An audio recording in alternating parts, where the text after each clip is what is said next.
So ayan guys, ang gagawin namin ngayon kasi wala kaming customer ngayong oras. So magpapakulay ako ng buhok. So si Adan yung ating barbero ang magkukulay. So ang target na kulay ko, ash. Kaya yung ash kasi, nagkukulay din kasi ako dati kaya may knowledge tayo dito. Pag mga ganyang kulay ash, kailangan mo talaga mag-bleach. Pero yung bleach, matapang talaga siya.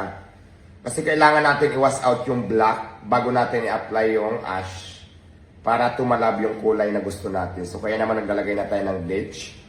Abangan nyo mamaya. Ito yung before at abangan nyo yung after. Pati yung mga anit ay yung pag ganun, ganyanin mo. Pati yung dito para lahat, pati yung ilalim. Wala. Parang tumutulo sa liig ko.